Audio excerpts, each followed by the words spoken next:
Today we are joined with co-founder and director of India Mart, Mr. Brajesh Agrawal, sir. We welcome you, sir. As a child, children have many fantasies. So did you ever imagine that you will co-found a company like India Mart? नहीं, वो तो बचपन छोड़िए, बड़े होने तक भी नहीं पता था कि क्या करने वाले हैं। मुझे नहीं लगता है कि बचपन में कभी घर में भी हम लोगों को किसी ने ये नहीं बोली कि अच्छा तुम बताओ कि तुम क्या बनना चाहते हो। घर में कभी ये डिस्कशन भी नहीं हुआ कि तुम्हारे मार्क्स कितने आए। आप फर्स्ट आ जाएंगे क्लास में तो आपको कोई स्पेशल अप्रिसिएशन नहीं है। घर में जब जाओ तो एक ही चीज होती थी, कुछ करते रहो। मन में थॉट्स आए होंगे कि कैसे इंडिया में अपना ये बिजनेस स्टार्ट करेंगे, क्योंकि इंडिया में लोग इतने डिजिटलाइज नहीं थे कि उनके पास इंटरनेट हो। इंटरनेट के ऊपर जब फर्स्ट टाइम हम लोगों ने सर्च करके इन्फॉर्मेशन देखनी चालू करी ना, आई थिंक उस समय ही ये हो गया था कि ये तो माइंड बॉगलिंग कोई चीज बन गई है यहाँ। क्योंकि आपको पहले कुछ भी ढूंढना होता था, कहाँ पे जाएंगे, लाइब्रेरी जाएंगे या बुक्स पढ़ेंगे, या जो उस फील्ड का जानकार आदमी है आप उससे कनेक्ट करेंगे। आप कनेक्ट भी कैसे करेंगे, कोई मोबाइल तो होता नहीं था वहाँ पे, इनलैंड लेटर लिखते थे। इसलिए ये हुआ कि जो भी काम करना है करना तो इसी स्पेस में, बिकॉज ये बड़ा बनेगा। तो यही वो मोमेंट था 95 में जब इंटरनेट के लिए हम लोगों ने ये सोचा था। That is how it played out. Was there any weirdest demand any of your customer asked for? ये आते थे कि जी आप सेल्स कमीशन पे काम कर लो, आप ले जाओ, ऑर्डर भी आप ही ले आओ, पैसे आएंगे कस्टमर से तो मेरे से कमीशन ले लेना यहाँ पे। वो भी था कि जी कमीशन एजेंट बन जाओ, तुम लोग सिर्फ ना हमारे लिए काम करो, बाकी मेरे कॉम्पिटिटर्स हैं उनके लिए कुछ नहीं करोगे। कुछ लोग तो जॉब भी ऑफर कर देते थे कि तुम अपना धंधा छोड़ो, हम लोगों को ज्वाइन कर लो। Hello and Namaskar. Welcome to Rubaru, the very own podcast of Seth MR Jaipuriya School's Banaras Babatpur campus, a platform where conversation meet ideas, personalities and purpose. I am your host Radma Singh, and today we are joined with a esteemed guest, co-founder and director of India Mart, Mr. Brajesh Agrawal, sir.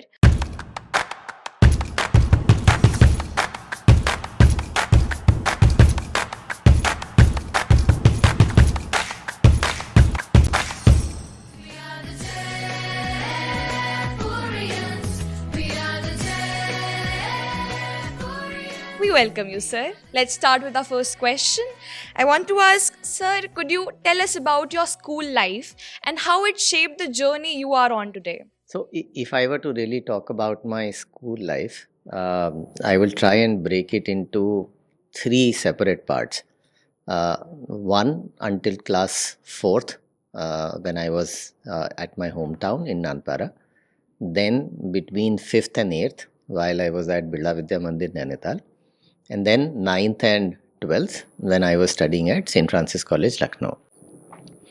तो इन तीनों जगह के ऊपर में जब नानपारा में पढ़ते थे, यहाँ पे बहुत छोटे थे, वहाँ की स्कूल लाइफ के अंदर में जैसे हर किसी बच्चे का होता है, सुबह स्कूल जाना है, पीटी होनी है, क्लास में टीचर कुछ पढ़ाएंगे, आप करिए, आ जाइए। तो वहाँ की अर्ली लाइफ के अंदर में जैसे सभी बच्चों की स्कूलिंग होती, लार्जली वैसे का वैसा हुआ।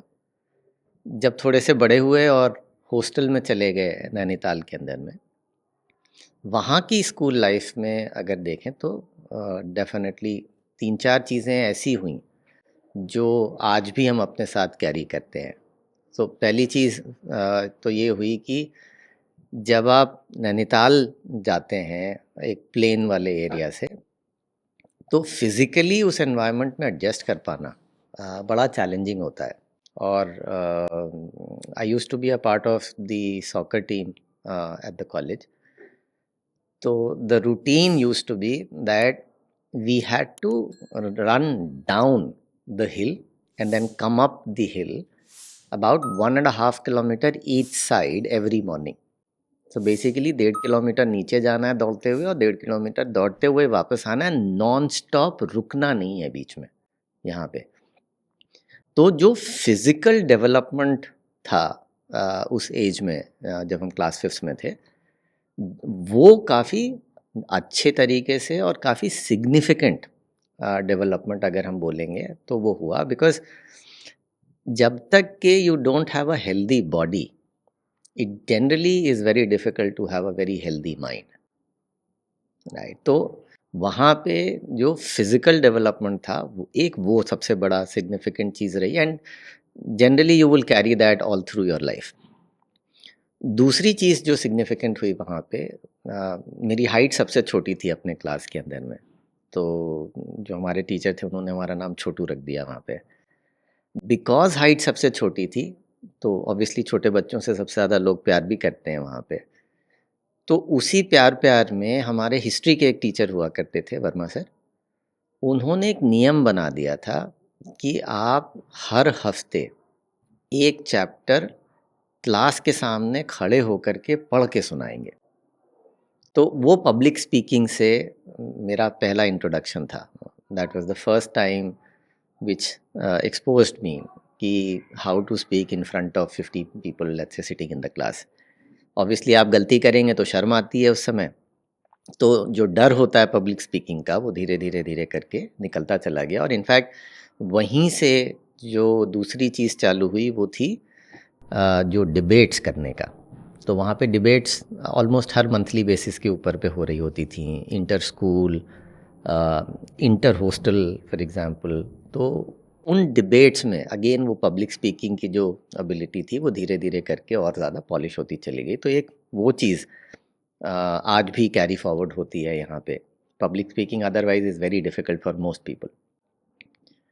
जो तीसरी चीज़ वहाँ पे हुई और वो काफ़ी सिग्निफिकेंट थी कि वहाँ जाने के पहले मैथ्स हमारी बहुत ही कमज़ोर होती थी, मतलब बेहद कमज़ोर हुआ करती थी। सो मच सो कि जब बिरला विद्या मंदिर का एंट्रेंस एग्ज़ाम भी दिया था तो मैथ्स में हम फेल हो गए थे। तो वहाँ पे एडमिशन इस शर्त के ऊपर हुआ था कि जो फर्स्ट एग्ज़ाम आएगा एडमिशन के बाद में उसमें आपको पास करना होगा, नहीं तो फिर आपको एडमिशन नहीं मिलेगा वहाँ। तो उस कंडीशन से चालू हुए थे। क्लास 6th में हमारे जो मैथ्स के टीचर थे उनकी तबीयत ख़राब हो गई, उनका एक एक्सीडेंट हो गया था। तो उनकी जगह जो हमें संस्कृत पढ़ाया करते थे वो पांडे सर हमारे यहाँ पर आए। उन्होंने जब पढ़ाना चालू किया तो मुझे नहीं मालूम कि क्या हुआ वहाँ पे, लेकिन मैथ्स ऐसे समझ में आने लग गई जैसे कि बाएं हाथ का खेल हो यहाँ पे। तो क्लास 6 तक जब तक नहीं पहुँचे थे मैथ्स से बहुत डर लगा करता था। क्लास 6 के बाद ऐसा हो गया कि ये तो हमारा होम ग्राउंड है, इसमें तो आप कैसे भी हमको खिलाना चाहो जीतेंगे हम ही। उस समय ये ज़रूर समझ में आया कि देखिए हम तो कुछ नहीं बदले थे, हम तो जैसे थे वैसे के वैसे ही थे। लेकिन एक टीचर और टीचर का पढ़ाने का तरीका, इन दोनों चीज़ों से एक बच्चे के ऊपर, उसकी लर्निंग के ऊपर क्या फ़र्क पड़ सकता है, वो हमारे साथ वहाँ से हमने कैरी किया कि खाली बुक होना या उस बुक को एज़ इट इज़ पढ़ा देना, वो ज़रूरी नहीं है। जिस तरीके से आप समझा रहे हैं, जिस तरीके से आप बता रहे हैं, वो तरीका एक बच्चे की लर्निंग को कितना इन्फ्लुएंस कर सकता है, वो काफ़ी क्रिटिकल चीज़ है। तो ये 3 चीज़ें तो वहाँ से लेकर के आए हम लोग। फिर उसके बाद में जब बिरला विद्या मंदिर से वापस लखनऊ पहुँचे सेंट फ्रांसिस कॉलेज के ऊपर में, तो वहाँ पे जो स्कूल था और जो हमारा घर था वो थोड़ा-सा डिस्टेंस थी वहाँ पे। तो स्कूल पहुँचने के लिए 2 जगह से ऑटो बदलने पड़ते थे पहले, फिर वॉक करके जाना पड़ता था। अ, वो जो जर्नी थी कि अकेले से ये सब कुछ जा कर के खुद करना है, वो फर्स्ट टाइम इंट्रोड्यूस हुआ था। फिर उसके बाद में एक मोपेड मिल गई कि चलो आप मोपेड से जा सकते हो जब क्लास 11th में पहुँचे। तो जो सेल्फ कॉन्फिडेंस था कि हमें इस चीज़ का डर कि अकेले कैसे करेंगे, कैसे जाएँगे, एक वो वहाँ पे जा कर के काफ़ी सिग्निफिकेंटली बदलता चला गया।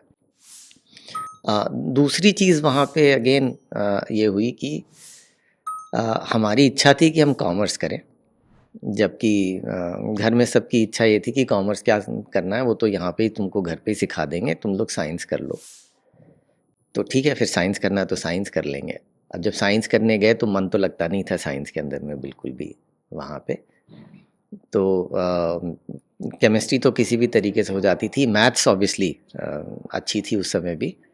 फिज़िक्स के अंदर में खूब डाँवाडोल हुए यहाँ पे, मतलब इस कदर होता था कि अगेन क्लास के अंदर में किसी ने कुछ पूछ लिया तो बता भी नहीं पाते थे आधे से ज़्यादा समय कि ये कैसे होता है।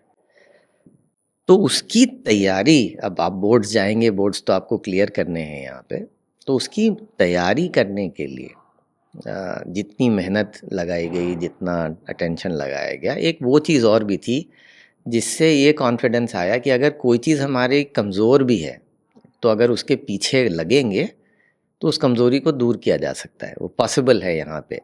तो वो एक और दूसरा सेल्फ कॉन्फिडेंस बूस्टिंग चीज़ थी। तो ये इसेंशियली अगर आप देखेंगे स्कूल लाइफ में अगर बोलेंगे तो ये चीज़ें अपने साथ में कैरी करी। इसी के एक्सटेंशन में अगर स्कूल से निकले और फिर जब हम कॉलेज में गए यहाँ पे, तो कॉलेज लाइफ के अंदर में अगेन 2-3 इंसिडेंसेस ऐसे हुए जो कि आज भी मुझे लगता है कि जो हम हैं उसको शेप करने में उनका बहुत बड़ा रोल है। एक हम लोगों की, जब हम एमबीए कर रहे थे तो केस स्टडीज़ प्रेजेंट करनी होती हैं, तो केस स्टडी जब प्रेजेंट करने के लिए गए तो सारी चीज़ें तो बना ली कि जी कंपनी की सेल्स गिर रही है तो उसको कैसे बढ़ाना है, क्या मार्केटिंग करनी है, क्या डिस्ट्रीब्यूशन बढ़ाना है, लेकिन उसमें एक की चीज़ ये भूल गए कि उन सबको चीज़ों को करने के लिए पैसे कहाँ से आएंगे। तो उस समय जब टीचर ने पॉइंट आउट किया पूरी प्रेजेंटेशन के बाद में कि हाँ ये सब तो प्लान अच्छा है, अब करोगे कैसे इसको ये बताओ, तो दिमाग में एक चीज़ रजिस्टर हुई कि प्लान वैसा होना चाहिए जो कि प्लानिंग के समय भी चले और एग्जीक्यूशन के भी समय चले यहाँ पे। तो वो हमेशा से ये बन गया कि अच्छा कुछ भी करना है तो उसका नेक्स्ट स्टेप भी सोचो, उसका नेक्स्ट स्टेप भी सोचो कि अगर ये प्लान बनाया तो क्या ये हो पाएगा, क्या हम कर पाएंगे, या उसको करने के लिए क्या चाहिए, वो सारी चीज़ें आप इकट्ठा तो कर लीजिए कम से कम। तो एक वो था। एक दूसरा हमारे जो डीन होते थे उस समय, उनके साथ एक डिस्कशन काफ़ी लंबा चौड़ा हम लोगों का चला था कि अगर एक वकील साहब हैं और एक पंक्चर बनाने वाले हैं, तो दोनों जने अगर काम करते हैं 1 घंटे के लिए तो वकील साहब 1 लाख रुपए ले लेते हैं, पंचर बनाने वाले को 50 रुपए भी नहीं मिलते वहाँ पे। तो ऐसा क्यों होता है, जबकि वकील साहब का काम पंचर बनाने वाला नहीं कर सकता और पंचर बनाने वाले का काम वकील साहब भी नहीं कर सकते। तो ये इनकम की इनइक्वालिटी क्यों एग्जिस्ट करती है यहाँ पे। वो एक अच्छा लंबा डिस्कशन था जिसके अंदर में ये चीज़ भी समझ में आई कि एक तो डिमांड सप्लाई का क्या रोल होता है इकोनॉमिक वैल्यू डिसाइड करने के लिए। दूसरा, जो चीज़ सबसे आसान है सीखने में उसमें सबसे ज़्यादा कंपटीशन होगा और उसमें सबसे कम वैल्यू निकल करके आएगी, वो कमोडिटाइज हो जाएगी यहाँ पे। इसी वजह से वो पंचर बनाने वाले को सबसे कम रुपए मिलते हैं, क्योंकि किसी को सीखना है तो वो 5 दिन में सीख लेगा। लॉयर बनना है ना तो आपको 5 साल लग जाएंगे यहाँ पे। तो एक वो लर्निंग साथ साथ में और निकल करके आई कि जो हमेशा I think I will carry forward with me. Sir, as you said कि मैथ्स आपका रह के डेवलप हुआ, पहले पसंद नहीं था. So as a child, children have many fantasies. So did you ever imagine that you will co-found a company like India Mart? नहीं, वो तो बचपन छोड़िए, बड़े होने तक भी नहीं पता था कि क्या करने वाले हैं वहाँ पर ले जा करके। ये तो एक एक करके बस चीज़ें होती चली गई यहाँ पे। ऐसा मुझे नहीं लगता है कि बचपन में कभी घर में भी हम लोगों को किसी ने कोई चीज़ ये नहीं बोली कि अच्छा तुम बताओ कि तुम क्या बनना चाहते हो। हमको नहीं ध्यान पड़ता कि एक बार भी किसी ने ये डिस्कशन किया घर में। घर में कभी ये डिस्कशन भी नहीं हुआ कि तुम्हारे मार्क्स कितने आए। हमेशा ये होता था पास हो गए, बहुत अच्छा है, ठीक है चलो आगे जाओ। मतलब उसमें आप फर्स्ट आ जाएंगे क्लास में तो आपको कोई स्पेशल अप्रिसिएशन नहीं है, और आप लास्ट भी आएंगे क्लास में तो उसकी वजह से कोई आपको डांट डपट भी नहीं है। किसी ने कभी वो नहीं पूछा। हर चीज़ घर में जब जाओ तो एक ही चीज़ होती थी, कुछ करते रहो। जैसे जब खेलने जा रहे हो तो खेल लो, लेकिन जब समय है घर के ऊपर तो आओ गद्दी पे बैठो, ठीक है। जैसे इन बिल काटने हैं तो बिल काटा, या कैश फॉर एग्जांपल आता है तो उसको गिनना है तो उसको गिनो, उसकी गड्डी बनाओ, बैंक में जाके डिपॉजिट करा दो। तो काम करने में मतलब जो भी छोटे से छोटा काम हो सकता है जो एक बच्चा कर सकता है वो उसको दे दिया जाता था। जैसे हम लोग पहले बही बसना बना करते थे, तो बही बसना बनाते समय ग्लू बनाना होता था जिसको कि लेई बोलते थे हिंदी में हम लोग वहाँ पे। तो अब वो लेई बनानी है तो घर में बनानी है तो चलो लेई बना देते हैं यहाँ पे। या उसको चिपकाना है जो लाल रंग वाला कपड़ा होता था पेपर के ऊपर ताकि बही बसना बन सकें, तो वो बनाने में। तो ये होता था कि जो समय मिले उसमें कुछ कुछ करते रहो यहाँ पे। और थैंकफुली उस समय ना मोबाइल होता था ना टीवी होता था, तो इतना कोई डिस्ट्रैक्शन भी नहीं था ज़िंदगी के अंदर में। आपके पास अच्छा खासा समय होता था, तो करने में बड़ा विश्वास होता था। साइकिल टूट गई तो जाओ खुद ही बनवा करके ले आओ, या देखो कि खुद कैसे बनाओगे। गाड़ी भी है, स्कूटर भी है, तो ऑथराइज सर्विस सेंटर मत ले जाओ, मैकेनिक के पास ले जाओ, खुद खड़े होकर के बनवाओ, देखो कैसे बनाता है, क्या करता है।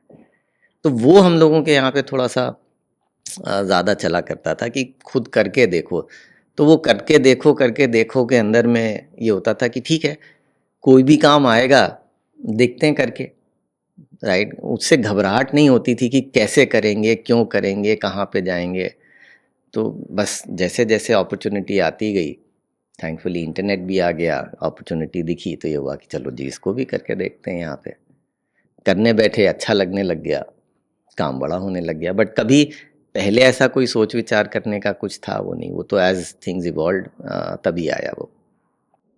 आपने अपने करियर की स्टार्टिंग एक सप्लाई चेन कंसल्टेंट के थ्रू की थी। आप पहले करियर में कुछ और थे, फिर बिजनेस खुला। So is there any learning from your previous career which you brought out in your this career? So I started with India Mart first. Then we had to open up an office in Bangalore. We didn't have money to open up that office. So I became a supply chain consultant at a firm in Bangalore so that I can earn salary. I used to take a part of that salary to set up a new office for India Mart in Bangalore. I hired one person to look at sales at that particular office. So essentially, I became a supply chain consultant so that I could earn money to build up another office for India Mart while I was there. And then weekends, I would work on the India Mart project. Weekdays, I would work on the supply chain project.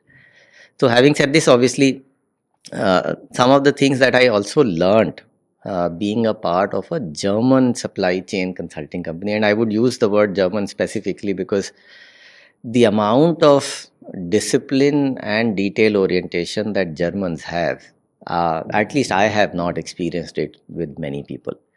तो वहाँ पे supply chain management करने के लिए जब जाते थे तो इतने सारे लेवल ऑफ क्वेश्चंस होते थे। अच्छा आप ये क्यों करे हैं, ये प्रपोज किया है तो ये क्यों करेंगे, अच्छा ये कर रहे हैं तो इसके बाद ये क्यों करेंगे। सो detail orientation was one thing that I learned from that, कि सवाल पे सवाल पूछते चले जाओ उसके अंदर में, जब तक के कि बिल्कुल जड़ पे नहीं पहुंच जाओ कि हाँ ये इस वजह से करेंगे यहाँ पे। दूसरा, सप्लाई चेन के अंदर में एक कॉमन चीज़ है कि हर चीज़ डेटा ड्रिवन है। सप्लाई चेन में कोई चीज़ हंच या गट से जा कर के लोग नहीं करते हैं। वहाँ पे आपको वेयरहाउस प्लानिंग करनी है, आपको डिस्ट्रीब्यूशन प्लान करना है, तो डेटा चाहिए। वहाँ पे नंबर लिखो, एक्सेल पे काम करो, और डेटा खूब वॉल्यूमिनस डेटा होता है वहाँ पे। तो डेटा पे काम करना, एनालिसिस करना वहाँ पे, और उस डेटा को यूज़ करके डिसीजन लेना, फिर उस डिसीजन को जो टॉप लीडरशिप है किसी भी कंपनी की उसके सामने प्रेजेंट करना, उनका बाइन लेना ताकि वो इम्प्लीमेंट हो पाए। ये चीज़ वहीं रह करके सीखी हमने, उसी माहौल के अंदर में।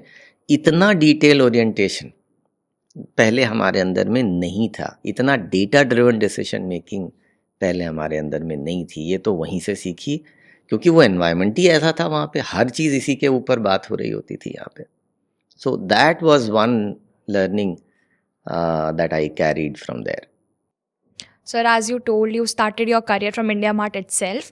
So, what inspired you to start the India Mart? Like, were there any problems you were trying to solve at that time, or? नहीं, मेरे जो बड़े भैया हैं दिनेश भैया, जिन्होंने की कंपनी स्टार्ट करी थी, उन्होंने इंटरनेट देखा था यूएस में 1994 में। फिर जब वो वापस आए तो ये हुआ कि हमें इंटरनेट में कुछ बिजनेस स्टार्ट करना है। हम अपनी ग्रेजुएशन के सेकेंड ईयर हमने ख़त्म किया था, और गर्मी की छुट्टियां थी अप्रैल में के टाइम पीरियड पे, तो हम दिल्ली आए थे और अप्रैल में इंडिया मार्ट स्टार्ट हुआ था। तो बस जिस समय स्टार्ट हो रहा था उसी समय हम वहाँ पे 2 महीने की अपनी छुट्टी के लिए भी गए हुए थे।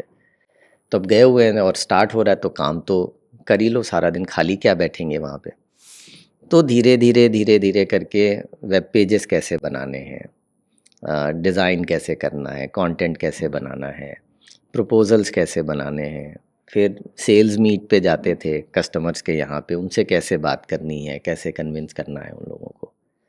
ये चीज़ें उन 2 महीनों में रह कर के वहाँ पे करना स्टार्ट किया था, अच्छा लगने लग गया। फिर जब अपना थर्ड ईयर का सेशन स्टार्ट हुआ तो लखनऊ में आ गया। वहाँ पे सुबह से दोपहर तक तो यूनिवर्सिटी चले जाते थे और फिर दोपहर के बाद से जा कर के सेल्स करने का काम हमने लखनऊ में चालू कर दिया कि खाली समय है चलो यही करते हैं। तो अलग अलग लोगों से जाके मिलने लग गए। फिर वहाँ पे कुछ लोगों को जिनको बेचा उनके लिए फिर वो पूरा बना के होस्ट करके चला करके उनको दिखाना, ये काम भी खुद ही करना पड़ता था। तो करते करते जो तीसरा साल था, पहला हाफ उसमें जो दिन का होता था वो तो पढ़ाई में जाता था और जो सेकंड हाफ हुआ करता था वो काम करने में जाता था।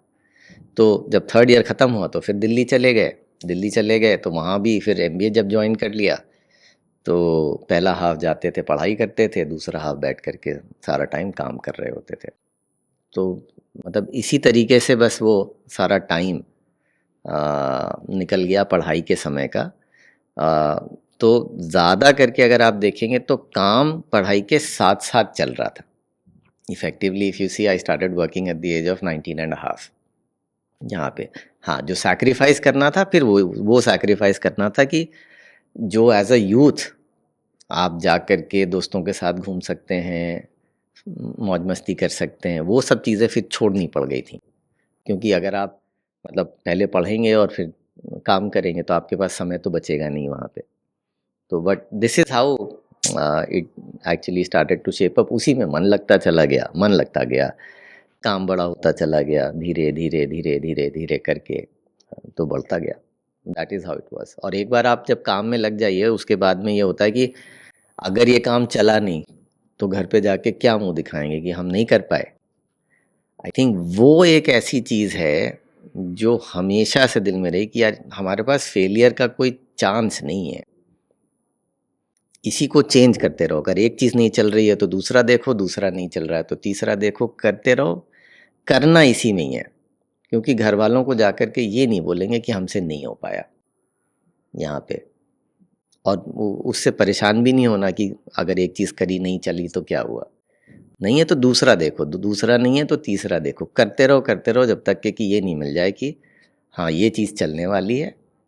तो that is what was the motivation to go back and say कि घर वालों के सामने जाके नाक नहीं कटवाएंगे अपनी। As you told, your brother saw internet first time in US. तो यूएस और इंडिया में तो बहुत डिफरेंट था उस टाइम पे। इंडिया में इंटरनेट अभी आया भी नहीं था, तो काफ़ी मन में थॉट्स आए होंगे कि कैसे इंडिया में अपना ये बिजनेस स्टार्ट करेंगे, क्योंकि इंडिया में लोग इतने डिजिटलाइज नहीं थे कि उनके पास इंटरनेट हो। सो आपने क्या सोचा, क्या किया कि आपको मतलब लगा कि अब ये बिजनेस स्टार्ट करना है?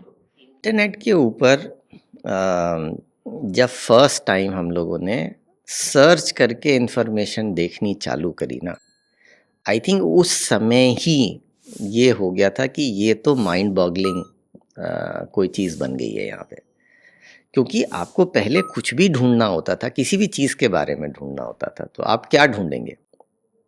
मतलब आपके पास कहाँ पे जाएंगे? लाइब्रेरी जाएंगे, आप बुक्स पढ़ेंगे, या जो उस फील्ड का जानकार आदमी है आप उससे कनेक्ट करेंगे। आप कनेक्ट भी कैसे करेंगे? कोई मोबाइल तो होता नहीं था वहाँ पे। इनफैक्ट लैंडलाइन की जो फ़ोन्स होते थे वो भी लग्जरी होती थी। 2-2 साल की तो एप्लीकेशन की लाइन लगी होती थी कि एप्लीकेशन दीजिए 2 साल बाद आपके यहाँ पे लाइन लगेगी। तो वो भी नहीं होता था। आप लिखते क्या थे? इनलैंड लेटर लिखते थे या पोस्ट कार्ड लिखते थे, पोस्ट करते थे। आप भेजोगे 10 दिन में पहुँचेगा, फिर अगला पढ़ेगा, फिर आपको जवाब देगा। महीना भर तो ऐसे ही निकल जाएगा किसी भी चीज़ के लिए। तो ऐसे एनवायरनमेंट में राइट, अब आप सोचो कि आप बैठे, आप गए सर्च इंजन के ऊपर, आपने लिखा कि जी मुझे बताओ कि ये जो कंपनी है इसके शेयर के क्या प्राइसेस हैं, ये कहाँ पे लिस्टेड है। आप लिखिए और 5 सेकंड में आपके सामने सारी इन्फॉर्मेशन अवेलेबल है। तो जब ये होता है ना तो दिमाग को लगा कि यार ये तो कमाल की चीज़ है, और अगर ये लोगों तक पहुंच गई तो हर आदमी इसको इस्तेमाल करना चालू कर देगा, कोई क्यों नहीं करेगा ये। तो फैसिनेशन वहाँ से चालू हुआ कि ये तो एक ऐसी चीज़ आ गई है जो कि बहुत बड़ी बनने वाली है, इसको कोई नहीं रोक सकता यहाँ पे। इसलिए ये हुआ कि जो भी काम करना है करना तो इसी स्पेस में, बिकॉज ये बड़ा बनेगा, खूब बड़ा बनेगा यहाँ पर ले जा करके। सो that is how the journey started कि नहीं करेंगे तो इसी में, क्योंकि ये बड़ा इतना बड़ा बनेगा जितना कि लोग इमेजिन नहीं कर सकते। एंड थैंकफुली वो सही हो भी गया यहाँ पे। जैसे अब आज के दिन एआई है, एआई किसी की भी सोच से परे है इस समय। मतलब अगर दुनिया में किसी को कुछ करना है ना तो इस फील्ड में घुस जाना चाहिए। ये इतना ट्रांसफॉर्मेटिव होगा और इतना बड़ा होगा जितना कि कोई जना सोच भी नहीं सकता है, आज के दिन कल्पना भी नहीं कर सकता उसकी। तो यही वो मोमेंट था 95 में जब इंटरनेट के लिए हम लोगों ने ये सोचा था, and that is how it played out. India mart में काफ़ी इनोवेटिव प्रोडक्ट्स आते हैं, so I want to ask how that innovation really begin, like with ideas और प्रॉब्लम्स। तो जनरली जो चीज़ें होती हैं वो चालू होती हैं प्रॉब्लम से। in most of the cases a problem essentially is what will trigger you to think through and build out a solution which may result into something which is very very innovative. But there are times when you also start with imagination, right? Imagine something that you wish to achieve or build, right? And that is when you set up a larger purpose for yourself. You may want to go back and say, in order to achieve this, I will go back and then find solutions. So generally at India Mart, when we started off, most of the times whenever we faced a problem is when we said, okay, let us go back and build a better way of doing the same thing. So let's say sales कैसे करनी है, sales करने के अंदर में cost of sales बहुत ज़्यादा है, उसको कैसे सॉल्व करना है। तो उस समय हम लोग बैठते रहे, सोचते रहे। तो जिसको आज आप CRM बोलते हैं, हम लोगों ने सेल्स ट्रैकिंग सिस्टम 2002 में बनाया था, जिस समय CRM नाम की कोई चीज़ एग्जिस्ट नहीं करती थी। ठीक है, अब वो एक प्रॉब्लम को सॉल्व करने के लिए, जिसमें कि हमें ये नहीं पता होता था कि हमारी सेल्स टीम मेंबर्स अगर जा रहे हैं तो कितने लोगों से मिल करके आए हैं, आज क्या बात हुई है, 15 दिन बाद अगर उनसे दोबारा मिलने जाना है तो ये याद ही नहीं है कि पिछली मीटिंग में क्या बात हुई थी, मुझे क्या तैयारी करके जाना है। तो इन प्रॉब्लम्स को सॉल्व करने के लिए हम लोगों ने वो बनाया था। अब a product like this which is now something which is a house hold thing, कि भाई हर सेल्स की कंपनी के अंदर में CRM तो होना मैंडेटरी है, उसके बगैर तो काम ही नहीं हो सकता यहाँ पे। तो mostly it started with these problems. However there are times जब आप बोलते हैं कि नहीं साहब मेरे को एक्चुअली कोई एक ऐसी चीज़ बनानी है जो कि आउट ऑफ द वर्ल्ड है। जैसे आज आप फॉर एग्जांपल देखिए, बहुत सारे लोग हैं जो कह रहे हैं कि जी मैं स्पेस में जा कर के कुछ करूँगा, राइट। अब वो कोई प्रॉब्लम एज सच सॉल्व करने की कोशिश नहीं कर रहे हैं, मतलब धरती पे रह कर के भी आप बहुत सारी चीज़ें बना सकते हैं, but there is something which is a crazy belief कि नहीं साहब मैं स्पेस में जा कर के डेटा सेंटर बना सकता हूँ, स्पेस में जा कर के मैं कॉलोनी बना सकता हूँ जहाँ लोग रह सकते हैं यहाँ पे। सो मतलब it happens both ways, but more because of problem, less because of pure imagination. India mart ने जो आजकल के काफ़ी स्मॉल बिजनेस ओनर को एम्पावर किया है, काफ़ी सारे लोग जो हैं वो इंस्पायर हो रहे हैं इससे, सो उनके लिए आपका एक क्या मैसेज होगा? अपना बिजनेस कीजिए, अच्छे से कीजिए, खूब बड़ा कीजिए उसको ले जा कर के, क्योंकि अगर वो अपना बिजनेस बढ़ा पाएंगे तो देश भी उसी हिसाब से बढ़ेगा आगे ले जा कर के। टेक्नोलॉजी है, हम उस टेक्नोलॉजी को बिजनेस ओनर्स के लिए लेकर के आते हैं ताकि वो उसका फ़ायदा उठा सकें। जितना वो उठाएंगे फ़ायदा, उतना ही उनका भी भला होना है, उतना ही देश का भी भला होना है, उतना ही हमारा भी भला होना है। तो उनके लिए यही है कि अगर कोई चीज़ अवेलेबल है आपके पास में, आप उसको पूरा इस्तेमाल कीजिए यहाँ पे। और इस तरीके की टेक्नोलॉजी, इस तरीके के सलूशन समय समय पर जब भी आते हैं, उससे डरने की या घबराने की ज़रूरत नहीं है। यहाँ पे मोस्टली कोई भी चेंज करना होता है काम करने के तरीके में तो रेजिस्टेंस आती है। मतलब people will have naturally they will have a lot of resistance to change, but अगर वो रेजिस्टेंस टू चेंज की वजह से आप अडॉप्शन नहीं करेंगे इन चीज़ों का, तो जो आप ग्रोथ कर सकते हैं, जो आप टाइम बचा सकते हैं अपने बिजनेस को बड़ा करने में, आपको उसका फ़ायदा नहीं मिलने वाला है यहाँ पे। तो रेजिस्टेंस टू चेंज के बजाय way to make that change happen is something that I would prefer कि सब जने इस माइंडसेट से काम करें, रादर देन सेइंग कि टेक्नोलॉजी आएगा और वो तो हमारे को समझ में नहीं आता है या हमारे बिजनेस को नेगेटिवली इम्पैक्ट करेगा कि यार एआई आ गया तो अब मेरे बिजनेस का क्या होगा। वो सब चीज़ों से घबरा करके करने से कोई मतलब नहीं है। वहाँ पे आप क्या बना पाएंगे उसको यूज़ करके, वहाँ पे जाइए। आपको ज़्यादा बेहतर आइडियाज़ आएंगे, आप ज़्यादा बेहतर अपने बिजनेस को शेप अप कर पाएंगे और ज़्यादा अच्छे तरीके से ग्रो कर पाएंगे। As we talked about small business owner, there are thousands of ideas among youth about business. So, shall all the ideas should be turned into businesses? So, it depends on the individual. What is it that you would want to go back and do? Now, for let's say an individual who aspires to become a billionaire, an idea which can only be scaled to, let's say, $1 million in business may not be exciting. But let's say for somebody who wants to improve, let's say, the lives of underprivileged children, he doesn't get bothered कि ये $1 million का idea है कि $1 billion का idea है। उनका criteria ये है कि मैं कितने ऐसे बच्चों के लिए, अंडर प्रिविलेज लोगों के लिए मैं काम कर सकता हूँ, यहाँ पे उनको बेहतर बना सकता हूँ, उनकी पॉवर्टी एलिवेशन करने में हेल्प कर सकता हूँ यहाँ पे। तो आइडियाज़ जितने भी हैं, राइट, वो डिपेंड इस चीज़ पे होगा कि यू एज एन इंडिविजुअल और आई एज एन इंडिविजुअल में हमारी ज़िंदगी का पर्पस क्या है।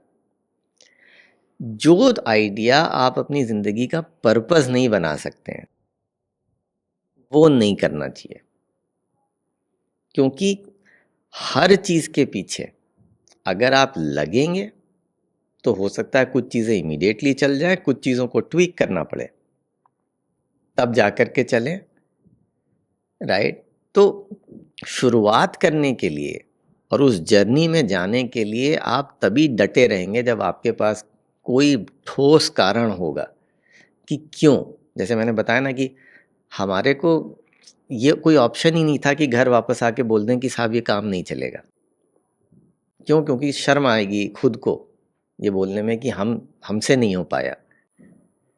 तो हमारी ज़िंदगी का कोई ऐसा पर्पस नहीं था कि हम स्मॉल बिजनेस ओनर्स की ज़िंदगी बहुत बदल देंगे। जब चालू किया था तब ये नहीं था। जब चालू किया तो ये था कि एक नया बिज़नेस बनाना है, क्योंकि घर में एक बिज़नेस है, उसमें बहुत सारे लोग इन्वॉल्व हैं।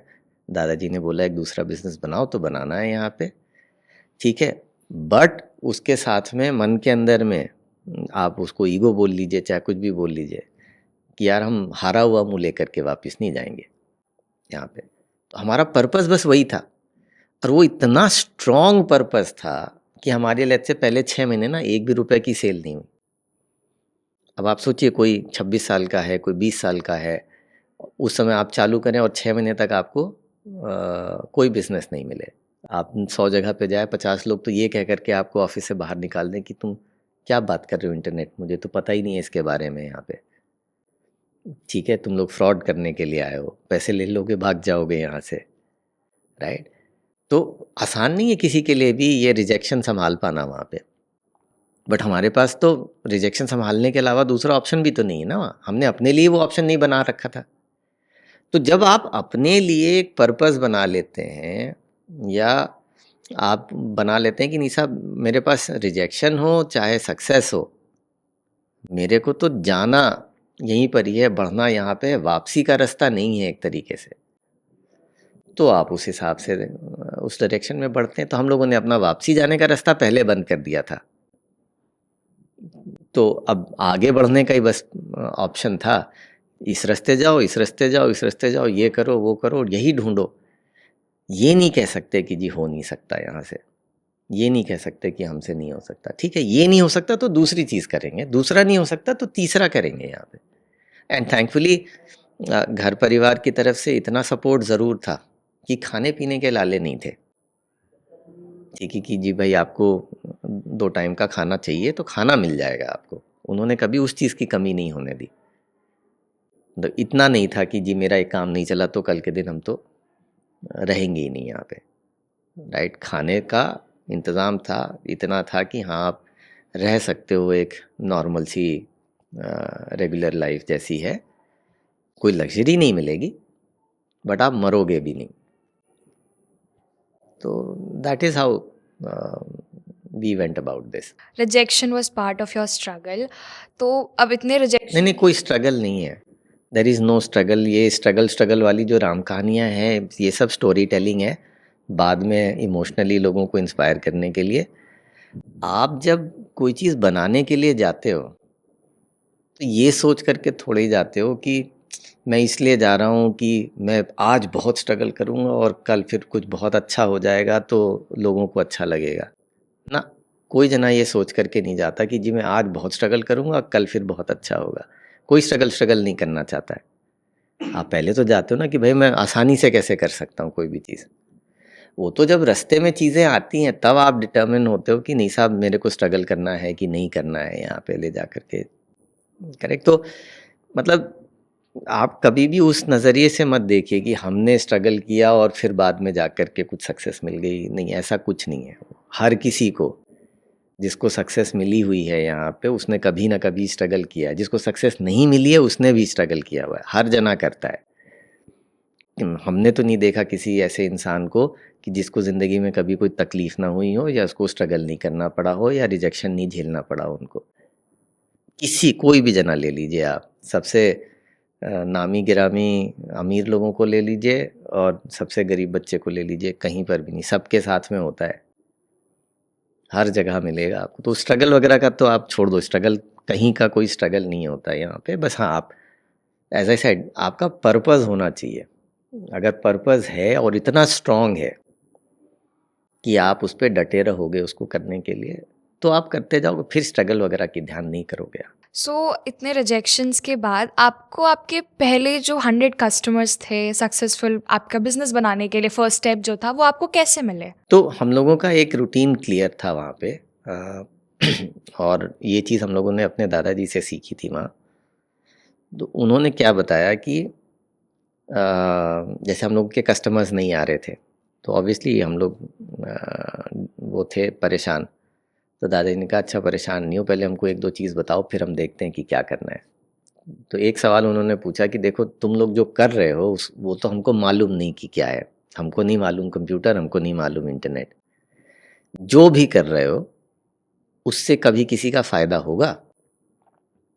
तो हम लोगों ने कहा हाँ जी बिल्कुल होगा। यहाँ पे जितने एक्सपोर्टर हैं इंडिया में उन लोगों को अपने लिए जब कस्टमर ढूंढना होता है तो या तो ट्रेड शो में पार्टिसिपेट करते हैं या अपनी सेल्स टीम रखते हैं जो फ्लाई करके दूसरी कंट्रीज़ में जाएगी, फिर वहाँ पे जा करके कस्टमर्स को ढूंढ करके लाएगी। और उन सब चीज़ों को करने में दसियों लाख रुपए उस ज़माने में भी खर्च होते थे।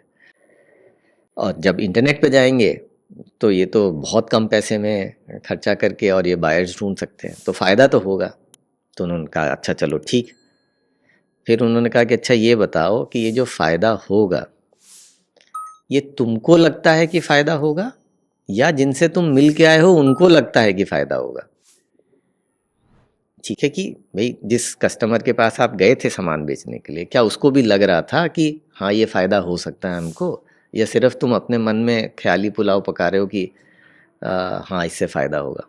तो हम लोगों ने बोला नहीं, हम लोग कुछ लोगों के पास जिनके पास गए थे उन्होंने बोला आइडिया तो अच्छा है ये, लेकिन पहले तुम 8 4 6 10 लोगों के लिए कर लो। जब उनके लिए कर लो तो मुझे दिखाना कि उनके लिए हो गया, फिर हम कर लेंगे।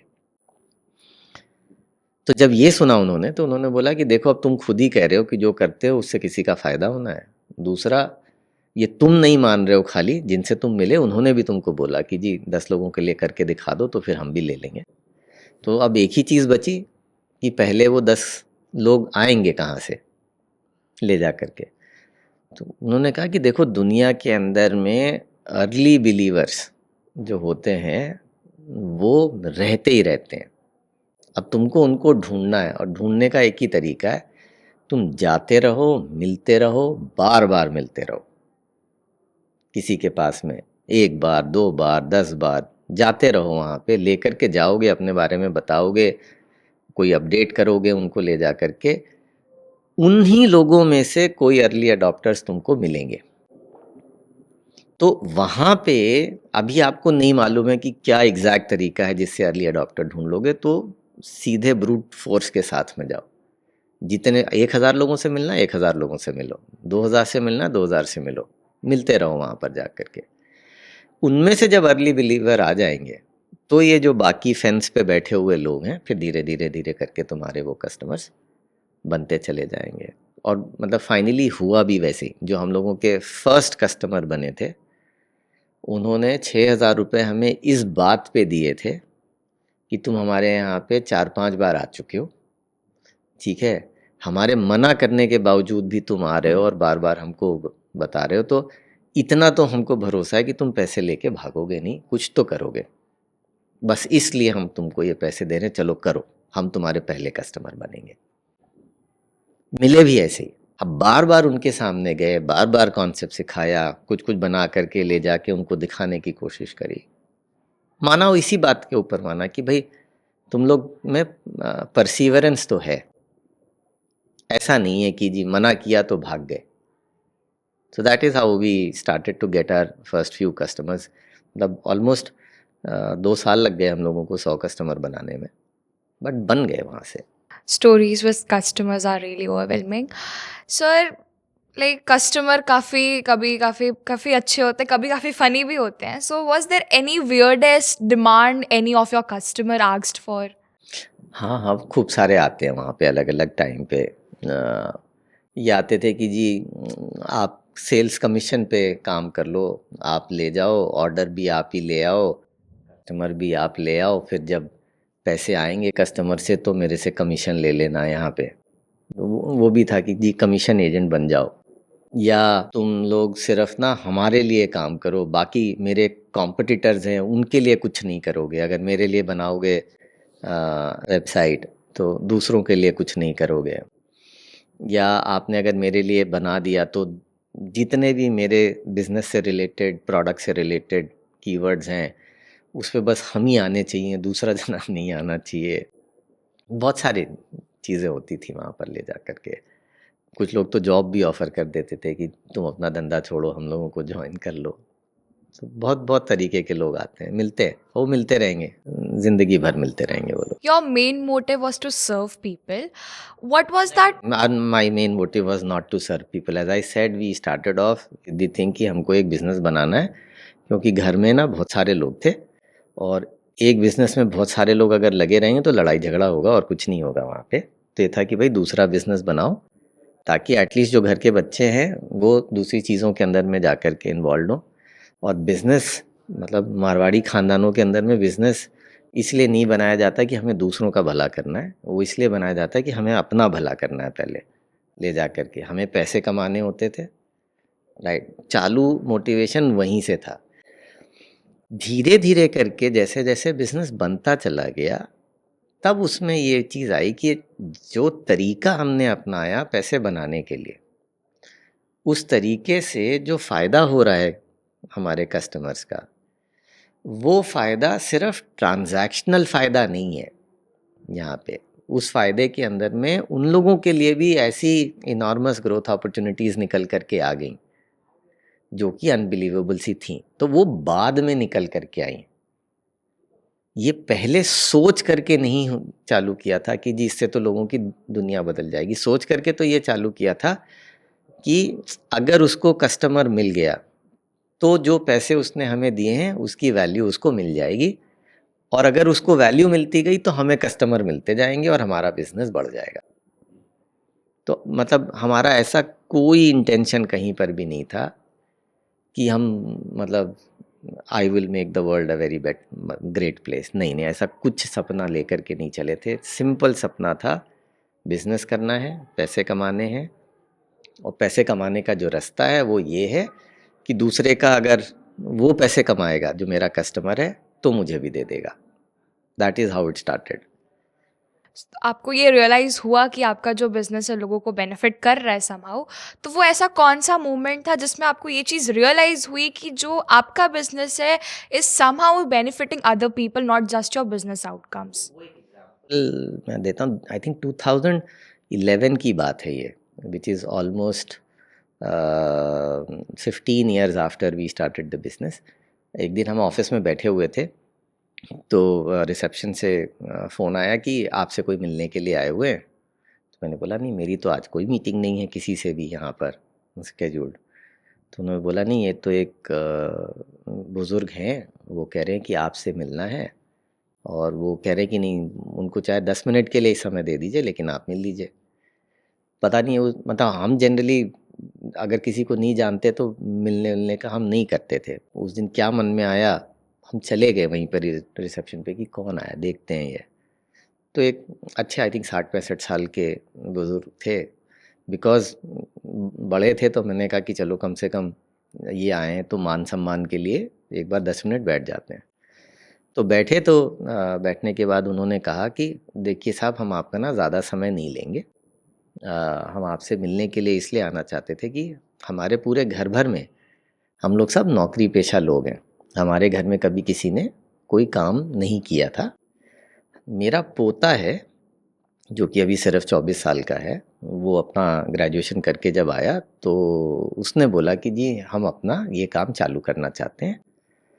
तो हम लोगों ने उसको बहुत मना किया कि यहाँ हमारे यहाँ घर में तो कोई बिजनेस तो करता नहीं, सब नौकरी करते हैं, तो तुम क्यों करना चाहते हो, मतलब कैसे बिजनेस मिलेगा, कैसे तुम्हारा काम होगा. तब उसने पहली बार हम लोगों को बोला कि ऐसे ऐसे इंडिया मार्ट करके एक मतलब कंपनी है जहाँ पे हम जा कर के अपने लिए कस्टमर ढूंढ सकते हैं यहाँ पे. तो हमें उस पे एडवर्टाइज़ करने के लिए पैसे चाहिए, तो उतना सपोर्ट तो आप लोग हमको करिए. तो दादाजी लोगों ने खैर डरते डरते बोला कि हम लोगों ने उसको थोड़े से पैसे दे दिए कि तुम ये कर लो. और करते उन्होंने बोला कि उसको करते करते ये काम करीब 2 साल के आसपास हो गए थे. और 2 साल काम करने के बाद उसका टर्नओवर 1 करोड़ पहुंच गया था. तो जब वो हुआ, पहुंचा घर में, उसने सबको बताया, मतलब जब पैसे वगैरह वो लेकर के घर में गया कि देखो जी हमने इतना कमाया है यहाँ पर नेट प्रॉफिट वगैरह. तो ये इतने ज़्यादा ओवरवेल्म थे दादाजी कि वो चल करके सिर्फ इसलिए आए थे कि जी हम आपको ना बस आपका आभार प्रकट करने के लिए आए हैं कि आपकी वजह से हमारा लड़का बिजनेसमैन बन गया. तो मतलब एक दादाजी का ये बोलना कि जी मेरे पोते को बिजनेस में लाने के पीछे आपका भी सहयोग रहा हुआ है, आई थिंक वो पहला मोमेंट था जब हम लोगों को लगा कि जी मतलब इससे सिर्फ ये नहीं है कि बस लोग काम कर रहे हैं और अपने लिए कमा रहे हैं, इससे कई सारे लोगों को तो ये भरोसा भी मिल रहा है कि अगर हमने ज़िंदगी भर पहले कभी काम नहीं, अपना खुद का बिजनेस नहीं किया था, तो हम कर सकते हैं. वो बिलीफ मिलना कि हम स्टार्टअप कर सकते हैं, कोई चीज़ अपना काम कर सकते हैं यहाँ पे, आसानी से कर सकते हैं यहाँ पे, चाहे हमारा कुछ भी बैकग्राउंड हो. आई थिंक वो एक टाइम था जहाँ पे रियली खुद को इतनी खुशी हुई ले जा करके कि चलो हमारे बिजनेस की वजह से इस तरीके का भी लोगों को एक इमोशनल फुलफिलमेंट मिल रहा है या ऐसी सक्सेस मिल रही है जो कि हम लोगों ने कभी नहीं सोची थी कि ऐसा भी होगा. मतलब इतने बड़े बुजुर्ग चल करके आपके पास सिर्फ ये कहने के लिए आ रहे हैं, और वो दूसरे शहर से आए थे बाय द वे, वो दिल्ली के नहीं थे, वो चल करके आए थे 4 घंटे.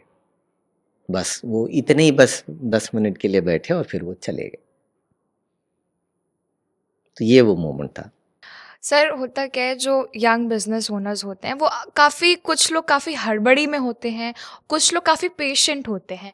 So when you personally decide कि पेशेंट जो होता है वो डिसीजन को और स्ट्रेंथ देता है या पेशेंट रिस्क बन जाता है कभी कभी? दोनों चीज़ें हैं वहाँ पे। मतलब स्पीड और पेशेंस, दोनों चीज़ें अलग अलग टाइम पे अलग अलग तरीके से काम करती हैं। लॉन्ग टर्म के ऊपर अगर आप देखिए तो पेशेंस ऑलवेज विंस, ठीक है, या perseverance for example will always win. We have been one of the most patient, most perseverant entrepreneurs, because of which we were able to build a very difficult business in the B2B space. Speed वहाँ पे काम आती है कि जब आपको एक mechanism मिल गया है कि जी अगर मैं स्टेप 1 स्टेप 2 स्टेप 3 करके करता हूँ तो ये आउटपुट ये आता है, फिर आप उसको कितनी तेज़ी से फैला सकते हैं, वहाँ पे स्पीड चाहिए होती है, अग्रेशन चाहिए होता है यहाँ पे। वरना अगर एक बार आपने फॉर्मूला डिस्कवर कर लिया और कोई दूसरा जना कॉपी करेगा तो पहले तो वो ग्रो कर जाएगा यहाँ पे। तो स्पीड और पेशेंस का जो सिस्टम है वो इस तरीके से हम लोग देखते हैं, जहाँ पे पाथ क्लियर है, हमको मेथड क्लियर है, वहाँ हम स्पीड के पीछे भागते हैं। जब तक मेरा पाथ नहीं क्लियर है, मेथड नहीं क्लियर है, तब तक के पेशेंस को ले जा करके रखते हैं वहाँ पे, क्योंकि क्लैरिटी के बगैर एटलीस्ट हम लोग नहीं भाग सकते। हमको अंधी रेस में नहीं भागना होता, क्योंकि सब लोग भाग रहे हैं तो हम भी भागेंगे, हमको वो नहीं समझ में आता। हमको जब तक के रास्ता साफ नहीं दिखाई देता, मेथड साफ नहीं दिखाई देती कि जी ये करने से ये हो सकता है यहाँ पे या ये होगा, दौड़ेंगे हम तब। तो हम लोग कछुए ही हैं, हम लोग खरगोश नहीं है उस मामले में, ठीक है, बट करते रहेंगे लगातार। तो that is what defines us. Sir, can you recall a decision जब आप काफ़ी ज़्यादा कॉन्फिडेंट नहीं थे लेकिन कंपनी के सेक के लिए वो करना ही था? नहीं, मतलब ऐसा देखिए, कोई डिसीजन ऐसा जिसके लिए कि कॉन्फिडेंट नहीं हो, और मतलब ऐसे डिसीजंस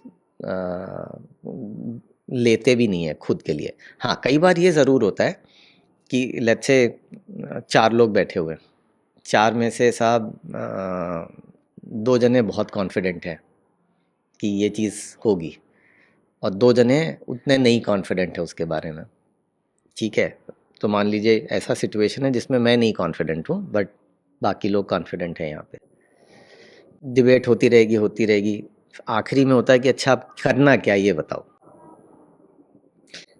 तो लेटस से उस मोमेंट पे ये हुआ कि नहीं, करना वो है जिस पे अभी हम कॉन्फिडेंट नहीं है।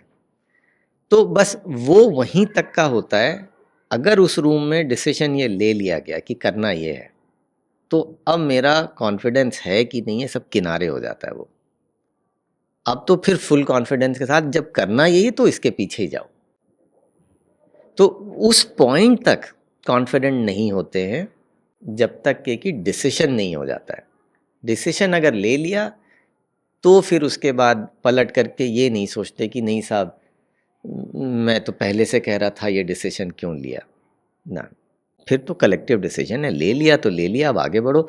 नहीं चला तो फिर दूसरा रास्ता पकड़ लेंगे वहाँ पे। ये तो होता रहेगा ना कि कोई चीज़ चलेगी कोई चीज़ नहीं चलेगी, यहाँ पे उससे परेशान होने की कोई ज़रूरत नहीं है। As India Mart scaled, what aspect about your own leadership really surprised you कि मैं खुद के बारे में मैं तो ये चीज़ जानता ही नहीं था, आज ये चीज़ निकल के आई है? अच्छा, what really surprised me about myself is, number one, I never thought I would be able to put in so much of rigor and perseverance in anything that I will go back and do. मुझे नहीं मालूम था ये वाली चीज़ पहले, क्योंकि again as I said, normal घर में आप नॉर्मल लाइफ के अंदर में ऐसा नहीं होता कि आप किसी चीज़ के पीछे अपनी ज़िंदगी लगा दो यहाँ पे, बट इस चीज़ के पीछे लग गई यहाँ। तो वो एक चीज़ डेफिनेटली थी जो कि बहुत सरप्राइजिंग थी। दूसरी चीज़ जो कि हमारे लिए खुद के लिए बहुत सरप्राइजिंग थी वो ये थी कि जब हम लोगों ने काम करना चालू किया तो छोटी कंपनी थी, छोटी से थोड़ी बड़ी हुई, थोड़ी बड़ी हुई, थोड़ी बड़ी हुई, तो हर स्टेज के ऊपर ना काम करने के तरीके बदलने लगे। तो हमें ये नहीं मालूम था वहाँ पे कि हम ये सब बदल भी पाएंगे क्या अपने आप को इतनी बार। हमें लगता था ऑलमोस्ट हर 5-7 साल में हम लोगों को कुछ ना कुछ अपने अंदर बदलना पड़ता था। कि नहीं ये काम करने का तरीका अब रेलेवेंट नहीं रह गया, इसको चेंज करो, अब ये करो। जैसे कि 2010-11 के अंदर में ये हुआ कि नहीं हमको सीनियर टीम बनानी पड़ेगी, senior leaders in finance, senior leaders in sales. अब वो कैसे वो लाएंगे, कैसे वो लोग रुकेंगे कंपनी में, कैसे हम उनके साथ काम कर पाएंगे, हमें नहीं मालूम था। कर ले गए, यहाँ पे एक दो झटके लगे उसमें, फिर उसके बाद सीख आ गई कि कैसे करना है। यहाँ पे हमें ये नहीं पता होता था कि अगर हम ऑफिस से बाहर बैठे हैं तो भी ऑफिस ठीक चल रहा है, ये हम कैसे इंश्योर करेंगे। सीख गए ले जा करके किया, कुछ लोग गाइड करने वाले भी मिले, कुछ गलतियां भी करी, सीख गए। तो ये जो कांस्टेंट लर्निंग वाला था ना, ये हमें नहीं मालूम था कि हम क्या कांस्टेंट लर्नर हैं, ये एबिलिटी है हमारे अंदर में ये सब चीज़ों को करने की। तो वो मतलब ये सरप्राइजिंग एलिमेंट्स थे हम लोगों के लिए। बाकी तो मुझे नहीं मालूम लोग लीडरशिप वगैरह कैसे डिफाइन करते हैं। Generally leadership is associated with success. जो सक्सेसफुल हो गया वो लीडर हो गया, जो नहीं हुआ वो बेचारा चला गया। बट मेरे को नहीं लगता, मतलब a lot of leaders may not essentially be successful in what they went out to do because of multiple reasons.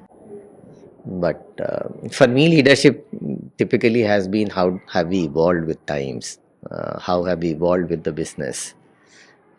वो I think that has been a key characteristic for ourselves. In any business, like India is developing very fast, चीज़ें बहुत जल्दी जल्दी बदल रही हैं, तो future का भी ध्यान में रखना काफ़ी ज़रूरी होता है. How do you manage to stay future focus while facing the realities and pressure of the present time?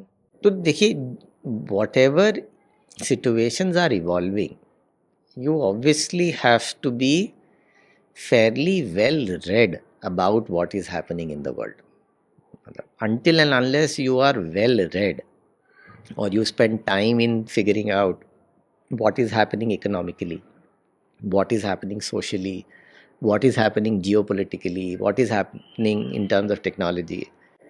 So when you read about these things, you are also able to envision how can this development impact the business in, let's say, a decade later or 2 decades later. Like for example, AI, again, classic case. It is evolving, it is extremely promising. People still do not have clarity that what all will AI eventually end up doing. Will it replace humans completely or not is still a question mark. But we know that this as a technology has enormous potential of changing every business, every social behavior. It has the potential of changing politics, it has the potential of changing economics, it has the potential of changing human behavior like nothing else, according to me, that I have seen in my life at least. So there is this sense कि यार ये पकड़ के रखना है कि अपने business में एआई से क्या क्या इम्पैक्ट हो सकता है, कहाँ कहाँ पे। अब उसके अराउंड थिंकिंग चालू हो गई, कॉन्वर्सेशंस होने चालू करे internally, so that we keep evolving those ideas where AI can go and impact our business both positively and negatively. So this is what we generally end up doing. मतलब we would want to be well read, we would want to continuously keep thinking through what new developments can do for our business, both positively, negatively, and then try and build a view on how we would want to approach it. As far as day-to-day affairs are concerned, if you have built a reasonable size business, and if you have built a team to manage that reasonable size business, one is able to manage time to do both of these two things. I think the real challenge will come in when you don't have a team to manage your existing business, and that is where the struggle of time will typically come into play. We often heard that discipline is very important for success, लेकिन एक personality होती है जिसमें बाहर समय discipline रहना, बार बार उस चीज़ को मेंटेन करना, अपने एक इनर रियल सेल्फ को हटा देना और हमेशा डिसिप्लिन रहना काफ़ी डिफ़िकल्ट होता है. सो आप कभी ऐसा होता है जब इंटेंशनली अपने डिसिप्लिन को ब्रेक करके अपने इनर सेल्फ को काफ़ी प्रमोट करते हैं या उसके साथ रहते हैं? मतलब ऑब्वियसली डिसिप्लिन में अगर रहना है, कभी कभी ऐसा लगता है कि बहुत बोरिंग हो गया, बहुत रूटीन हो गया वहाँ पे ले जा करके, तो वो जब कभी भी ऐसा लगता है कि बहुत रूटीन हो गया है, so generally it is best to take leave for a day, for a few hours, for some days, for example, and go back and then come back refreshed. But discipline has to be followed when you have to conduct yourself on those, let's say, rest of the 90% days. So if you want to ensure that you don't get burned out because of the same boring job, same boring routine to be followed, keep spaces in between, and those again become a part of the discipline. कि नहीं साहब, मैं हर महीने के अंदर में एक दिन फॉर एग्जांपल ये करने चला जाऊंगा यहाँ पे, आई विल गेट रिफ्रेश्ड. तो लोग करते हैं, बहुत सारे लोग विपासना करने चले जाते हैं, कई सारे लोग घूमने चले जाते हैं, कई सारे लोग टिपिकली बस अपना लैपटॉप कंप्यूटर ये वो सब बंद करके बैठ जाते हैं, कई सारे लोग बुक रीडिंग के लिए चले जाते हैं. तो अलग अलग लोगों के तरीके हैं, बट वो भी आप बांध लीजिए ताकि आपको वो बोर्डम हो ही ना वहाँ पे. अपना नियम ही ऐसा बना लीजिए, वो भी पार्ट ऑफ डिसिप्लिन ही हो गया. सर क्या होता है ना, कभी कभार लोग रिस्क को बहुत अंडर एस्टिमेट कर देते हैं. सो आपके अकॉर्डिंग ऐसा कौन सा रिस्क है जिसको काफ़ी अंडर एस्टिमेट किया गया हो लेकिन होता है, बिजनेस के लिए काफ़ी इंपॉर्टेंट होता है उसको लेना? तो मेरे हिसाब से कोई सा भी ऐसा रिस्क जिसमें कि ये चांस है कि आप मर जाओगे, वो तो लेना ही नहीं होता. क्योंकि अगर आप जिंदा नहीं हैं तब तो कुछ कर ही नहीं पाएंगे यहाँ पे. एंड मतलब मरने से मतलब डेथ नहीं, but collapse of a company, financially पता चला कि आप गुड़गोबर हो गया सारा कुछ. The risk that I will never go back and take is something that can destroy me and bring me to zero. So मतलब there is this very famous call, आजकल लोगों के बीच में बड़ा पॉपुलर है, गो बिग और go home. मैं नहीं बिलीव करता उसके अंदर में. मैं कहता हूँ नेवर गो होम. ठीक है, whether you make it big और not, don't go home, because if you stay on that path, someday you can become big. If you go home, you will never become big. तो वो सीधा सीधा सा है, मरने वाला कोई रिस्क नहीं लेना चाहिए. रिस्क उतना लेना चाहिए जो चीज़ आप मैनेज कर पाएँ, यहाँ पे जो आप संभाल पाएँ कि जी गड़बड़ हो गई तो भी मेरे लिए मैं संभाल ले जाऊँगा. बहुत रिस्की होकर के काम करना फिर अब आप अगर जुआ खेल रहे हो तो फिर जुआ खेल लो आप. आपको मालूम होना चाहिए कि आप जुआ खेलने वाले हो. हमसे नहीं खेला जाता जुआ. We can't bet. We only do things which are within are manageable limits, otherwise we don't do it. We simply say कि हम नहीं ले सकते, ख़त्म काम. खूब अपॉर्चुनिटीज़ आती हैं. ऐसा नहीं होता ज़िंदगी में कि ये नहीं लिया तो ये हो जाएगा, ऐसा कुछ नहीं होता. There is always a second chance, there is always a third chance. मेरे हिसाब से मिलता रहता है. ज़िंदगी आपको मौके बहुत देती है. What was the most difficult responsibility you had to delegate with, and what did it teach about trust? So the most, let's say, difficult responsibility that I had to, let's say, give to somebody is, okay, so if I were to look at it from a business standpoint, when we started hiring the senior leadership team around 2010, 2011, giving control over financial approvals or financial decisions, I think that was very difficult. कि how will this not be misused by the person who will now own this responsibility? I think so at that time this was a big decision. Secondly, now that we have to go back and manage our own wealth, manage our own investments, the decision of trusting an investment advisor to really go back and do that, I think that is something which was very scary again. But both of these were related to financial risks altogether. What happened post that, because we said that there are going to be risks like this, we actually evolved a system of checks and controls that we could minimize those risks. So that is when we said that, look, we can pose a lot of trust in people if we have built these checks and controls properly. These are directly related. If we can't build checks and controls, our trust levels automatically are going to come down. So the key important thing is to build frameworks that allow you to build these checks and controls, maker checker stuff, so that the chances of any fraud get minimized to the maximum possible level. That is what actually has worked very, very well for us. We continue to trust our people, right? Because we have a robust system that we put into place before really going ahead and saying कि ये responsibility अब आपको हम दे रहे हैं. Business owners in entrepreneurship usually have long days, stressful days, and they have many things to do, but at the end of the day, they want to be carefree.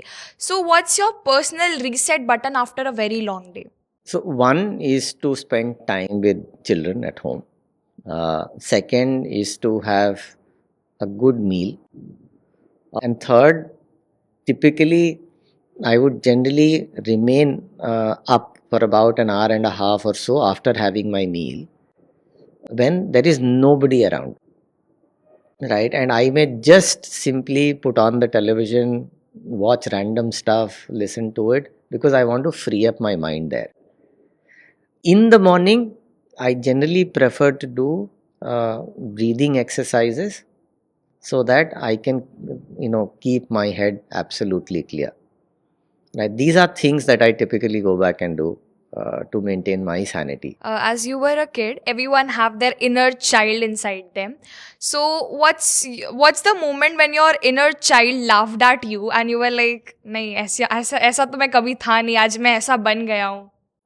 नहीं, बहुत सारी चीज़ें. So I used to, for example, write poems, right? And they were creatively, they were very decent for my age at that point in time. I used to play music. I used to play harmonium. I was a part of my school's orchestra team. I could pick up tunes automatically on my own. I used to play table tennis, reasonably good at doing that. All of these things are gone, finished. I can't imagine doing all of that now at all. I don't have the flair now to do it. That mind doesn't exist. Where it used to be a scenario that while I'm walking, I see something, and then I can just write a poem in 2 minutes. Right, that is gone. That is finished. वो खत्म हो गया अब. Being a poem writer, I can also relate with you, and that was really warm. So, that was all about meaningful conversation. Let's have a little lighter and fun moment with rapid fire round. No thinking, no thoughts, just your intuitions. Let's start with the first question. Phone on silent or always reachable? Phone on silent. One song that instantly boosts your mood. I can't think of something which boosts one song that boosts my mood. No, but it can just make me a little happy, but not boost my mood. And in fact, there will be tons of them. Not any one. Childhood hobby you still enjoy? None. Mountains or beaches for a gateway? Mountain. Netflix, YouTube, or something else? YouTube. One emoji you can't stop using? वो जो smiley वाला होता है ऐसे मतलब laugh out loud. Your personal mantra in your life? There is one belief that I have, which is like keep walking. Right? If you can call that as a mantra, my belief is that you should keep walking. You should not stop. Stop in a sense कि while you can take pauses, you could do everything. वापस नहीं जाना है, बढ़ते जाओ आगे. Keep moving. Using WhatsApp or Insta for updates? WhatsApp. Degree या skill? Skill. Book that influenced you most?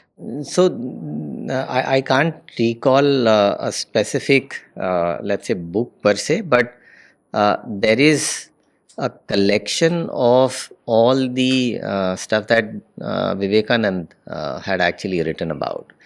And then there is a specific mention of his philosophy that you should have a purpose in your life. Without a purpose, a human being doesn't really exist. I think that's something which is a real go-to stuff for me. One habit every founder must build? I would not try and pass on any judgment. So the habit that every founder should have is to give freedom to others, other founders to think the way they want to. One myth about startups. That you have to raise a lot of capital to build business. One small habit that defines you. Discipline. Childhood cartoon or any comic you still remember? Chacha Chaudhary. If you could have one superpower, what it would be? I can make everybody smile. One word that describes your current mindset? Calm. Thank you, sir. That was really great.